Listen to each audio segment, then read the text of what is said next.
자, 안녕하세요. 이제 부가치세 신고를 하셔야죠. 신고하실 때 그 놓치기 쉬운 것들 몇 가지만 좀 말씀드려 볼게요. 그래서 신고를 하실 때는 오늘 말씀드리는 요 내용들이 뭐 신고서에 잘 반영이 되어 있는지 아니면 뭐 작성을 안 하고 넘어갔는지 뭐 이런 것들을 한번 확인을 해보시면 좋을 것 같아요. 자, 부가치세 신고서 첫 화면이죠, 홈택스에. 그래서 이제 여기서부터 이렇게 1번부터 2, 3, 4번 해가지고 각각 신고서를 이렇게 작성하다가 중간중간 놓치기 쉬운 것들이 뭐가 있는지, 그리고 놓치면 안 되는 것들이 뭐가 있는지를 말씀을 좀 드려볼게요. 일단 첫 번째는 매출세액 중에 이 현금 매출 누락입니다. 그러니까 뭐냐 하면 여기 매출세액은 기준이 세금계산서 발급한 거, 신용카드 현금 영수증 발행한 거, 그 다음에 여기 세 번째로 기타 매출분이라고 있어가지고 여기에 이제 현금 매출을 넣게 되거든요. 여기를 들어가면 이렇게 생겼어요. 그래서 이런 화면에서 여기 과세 매출분 혹은 뭐 영세율 매출 있다 그러면 이 밑에서 작성하는데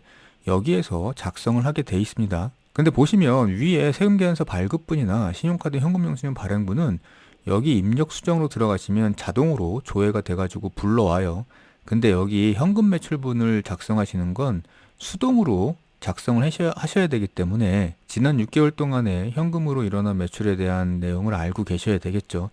그래서 이제 요 부분에 대해서는 자동이 아니기 때문에 놓치고 가는 경우가 있는데 이 부분도 확인을 해 보셔야 됩니다. 그 다음에 이제 과세표준 명세에서 작성이 있는데 요 과세표준 명세에도 주의를 하셔야 돼요. 특히나 과세표준 명세를 나중에 작성하게 되는데 이걸 작성한 다음에 다시 돌아가가지고 매출세액 쪽을 수정했을 경우에요. 이게 무슨 말이냐 하면 여기 매출세액에서 세금계산서 발급분하고 신용카드 현금 영수증 발행분, 그 다음에 이제 현금 매출 있죠. 기타 매출분.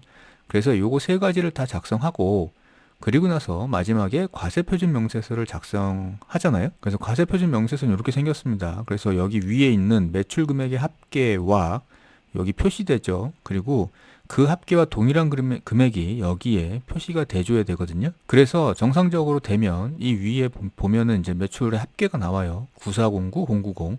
그러니까 요 금액이 과세표준 명세서에도 같은 금액이 이렇게 기재가 돼 있어야 됩니다. 근데 이제 종종 어떤 문제가 있냐면 여기 과세표준 명세까지 작성을 다 끝난 다음에 이 위에서 작성했던 세금계산서나 신용카드 아니면 현금 매출 쪽에서 수정이 되는 수가 있어요. 그러니까 잘못 입력을 하거나 아니면 빼야 될 것들 못 뺀 경우. 그래서 여기를 수정하고 나면 이렇게 바뀌거든요. 그럼 보시면 여기 매출세액 위에 합계가 달라졌죠. 여기가 달라지면 과세표준 명세서도 꼭 다시 수정을 해주셔야 돼요. 이게 다르면 신고가 오류가 나게 됩니다. 그 다음에 이제 신용카드 매출전표 등 발행 공제 해가지고 일정 부분 세액 공제를 해주는 게 있어요. 그러니까 보통 최종 소비자와 거래하는 영수증 발행 대상인데 소매업이나 음식점업이나 뭐 숙박업 등이나 뭐 이런 비슷한 업종들이 여기에 속해요. 대신에 이제 도매업이나 제조업처럼 세금 계산서를 발급해야 되는 업종들은 여기에 속하지 않는데 여기에 속하는 업종들은 요 발행 공제를 받고 있는지를 확인해 보셔야 된다는 거죠. 대신에 이제 법인 사업자나 아니면 개인 사업자더라도 10억 원을 초과하는 사업자는 대상이 아닙니다. 그래서 요거를 확인하셔가지고 업종에 해당이 되신다 그러면 이 신용카드 매출전표 등 발행 공제를 받고 있는지를 보시면 돼요. 요건 어디냐 하면 여기 밑에 공제감면 가산세액에 보시면 신용카드 매출 전표 등 발행 공제가 있어요. 그래서 이 위에 신용카드 발행분에 대한 매출이 있고 그리고 이 공제 대상 업종이다 그러면 여기에 입력 수정에 들어가시면 이제 자동으로 계산이 돼가지고 입력이 돼 있습니다. 그냥 적용만 하시면 돼요. 그 다음에는 확인하실 게 전자세금계산서 발급하신 분들은 이 전자세금계산서 발급세액 공제를 받고 있는지 확인을 해보셔야 되겠죠. 요건 이제 역시 마찬가지로 공제감면세액에 아래 보시면 전자세금계산서 발급세 공제가 있어요.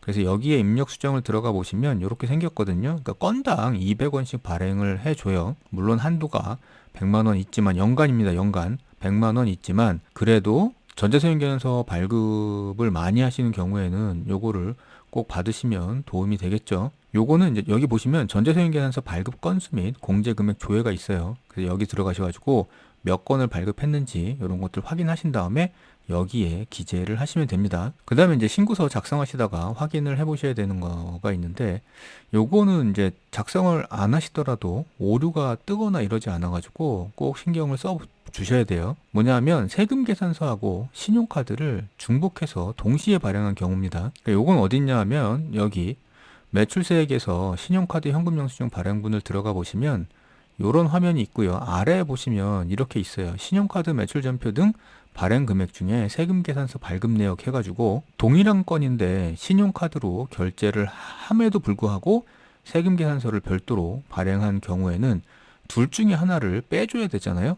왜냐하면 중복으로 매출이 잡히니까 매출이 실제보다 더 잡히게 되니까 그 부분만큼은 빼줘야 되니 여기에다가 이제 기재를 하라는 겁니다. 그래서 이런 건들이 있는지 확인을 한 번씩 해보셔야 돼요. 가능성이 있는 업종 같은 경우에는. 그리고 계산서 입력도 있거든요. 그러니까 세금 계산서만 입력하는 걸로 생각을 하시는데, 왜냐하면 계산서는 이제 면세 사업자들이 발행하는 거고 면세 사업자는 부가치세 신고하고 관련이 없다고 생각하시니까 이 계산서 같은 경우에는 입력을 안 해도 된다고 생각을 하시는 것 같은데, 이렇게 계산서 받은 경우에도 입력을 해 주셔야 됩니다. 요거는 어디에서 입력하냐 하면 여기 보시면 제 4번에 기타 제출 서식이 있고요. 여기 아래로 내려다 보시면 요렇게 쭉 있는 것 중에 여기 계산서 합계표라는 게 있어요.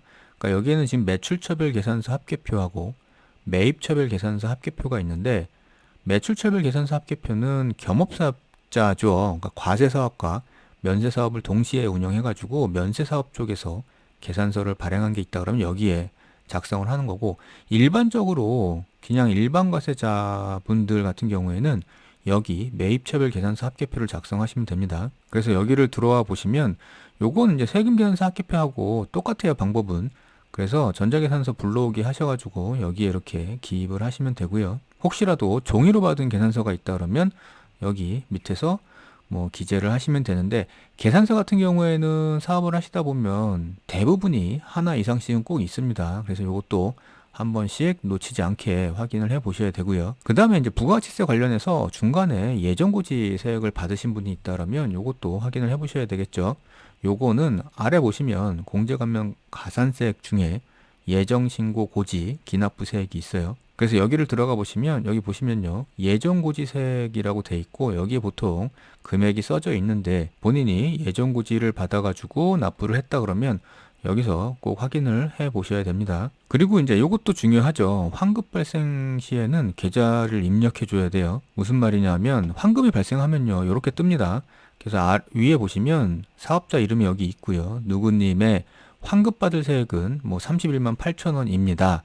그리고 우측에 환급계좌 번호를 입력하세요, 이렇게 돼 있거든요. 그래서 환급받을 세액은 여기서 확인하고요. 그 다음에 계좌 정보는 여기에서 입력을 하시면 됩니다. 그 다음에 매번 말씀드리지만 신고도 중요한데 납부도 꼭 중요해요. 그래서 신고를 하셨으면 납부할 세액이 있다 그러면 요게 납부가 됐는지도 꼭 확인을 해 보셔야 되고요. 납부할 세액이 있다 그러면 가능하면 7월 25일 24시를 지키지 마시고요. 뭐 넉넉 잡고 하루 전이나 아니면 당일날 오후 정도까지는 마치시는 거를 추천드립니다. 당일날 서버가 너무 몰리면 어떻게 될지도 모르고요. 그리고 은행의 계좌 이체나 이렇게 납부하는 것도 조금 여유를 두시고 생각을 하시는 게 좋아요. 그 다음에 이제 마지막으로 이 서식들이 있어요. 그러니까 일반적인 신고에서 일반적인 업종에 맞지 않는, 그러니까 특수한 업종들에는 특수한 서식이 들어가야 되거든요. 그러니까 예를 들어서 임대업을 한다 그러면 이 부동산 임대 공급가입 명세서가 반드시 들어가야 됩니다. 요게 안 들어가면 신고서에 오류가 떠요.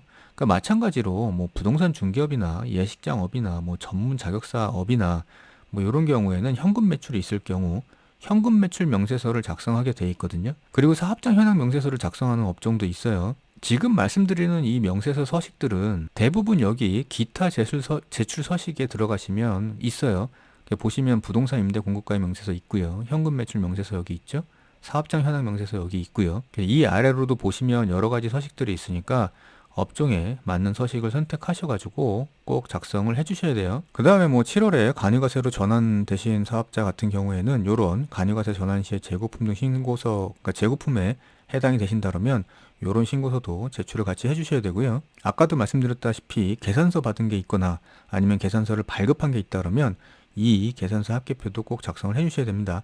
그리고 특히 수출 관련해서 영세율이 있다 그러면 이 영세율에는 제출해야 되는 관련 서식들이 많을 수 있어요. 그것도 확인을 보셔야 되고요. 그리고 이제 의제 매입세 공제를 받으시는 음식점업 같은 경우에는 관련 신고서를 제출해야 되니 요것도 기억을 해 두시면 좋습니다. 자, 그래서 몇 가지 체크 포인트를 말씀드렸는데, 일반적으로 서비스업이나 뭐 도소매업이나 뭐 이렇게 해당되시는 분들은 크게 복잡할 거는 없거든요. 작성해야 되는 서식도 그렇게 많지 않고. 근데 이제 그렇더라도 중간중간에 놓치기 쉬운 것들은 챙겨 보셔야 돼요. 특히 이 영상을 보고 혼자서 셀프로 신고를 하시려는 분들 같은 경우에는 그 신고서 자체를 누가 검증을 해주거나 이러지를 못하기 때문에 본인이 작성하시는 그 작성 순간부터 하나하나 꼼꼼히 좀 챙겨 보셔야 되겠죠? 자, 감사합니다.